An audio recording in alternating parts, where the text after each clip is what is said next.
Let's now look at the questions we posed regarding the mediation video. And the first question is, how does the mediation process differ from any other negotiation? What was your answer to that question?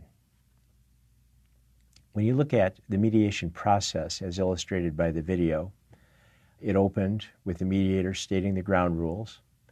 Then we had opening statements by the parties. We had a search for interests and options, in other words, trying to get beneath positions to underlying interests. And then we had closure. So in many ways, that looks like the basic process for a negotiation. However, there is one major difference, and that is in the mediation, the mediator uses a caucus where she met privately and confidentially with each party to find out whether they had any private concerns or private interests they did not want to express to the other party. Think of how powerful that is. Because the mediator can talk privately with each side, in a typical negotiation, she can ask them, what's your reservation price? She can look at what they think is reasonable. She can do an analysis and, in effect, construct a zone of potential agreement between the two parties that's impossible to do without a mediator. And in some cases, the mediator might say right at the outset, well, look, there's no way you two will ever reach an agreement. Let's go home and forget about it. In other ways, she might find, in other mediations, she might find there's a large zone of potential agreement and work to construct a settlement or an agreement. So the use of a caucus is an especially powerful tool. Of course, the other main difference is you've got a third party there to mediate and to try to control the emotions of the parties. Our other two questions: what type of mediation is this? Evaluative, facilitative, transformative. What did you answer? What type? Well, it's not a mediation that's focused on transforming a relationship. It is a mediation that's focusing on solving a specific problem. So it's not transformative. It's either evaluative or facilitative. Was the mediator asked to provide evaluation of the results? No. And therefore, this is a facilitative mediation where she's trying to encourage the parties to work together to come up with a constructive solution.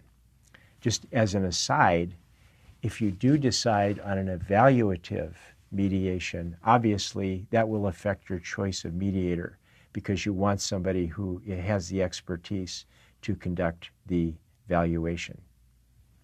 And then finally, how would you rate the mediator in this situation on a scale of 1 to 10, where 10 is the highest value?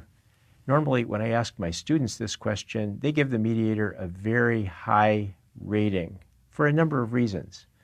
The mediator, for example, was very good at what's called active listening. She not only listened, but she was able to reframe what the parties said. She was also very good in suggesting options for the parties to consider. And finally, she was very good at something called reality testing. When one of the parties talked about going to court, we've got a great case, we're just going to sue. And she used active listening and said, yes, I understand what you're saying. You could go to court. You have perhaps a good case, but think of what that's going to cost you. And think about whether that will solve your problem, which is getting the robotic software. In effect, the other side's problem is also your problem. Why don't we work on solving that problem rather than going to court? So very good on reality testing. So overall, I agree with my students. I think this mediator did a great job. And by watching her, I think you can develop some techniques that you can use when acting in a third-party role, trying to resolve disputes among employees or among family members.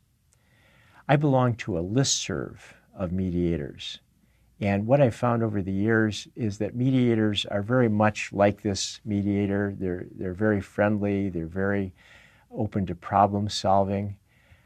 However, a while ago, one of the mediators on this listserv lobbed a hand grenade into the listserv. This is what this person's message said.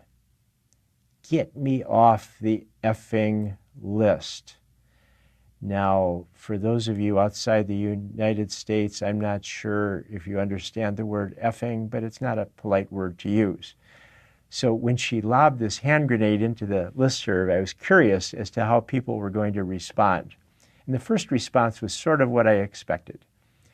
What I hear you saying is that you wish to leave the list, you've misplaced your information about how to do so, you're a tad frustrated and would appreciate somebody's help. But the next message went on the attack.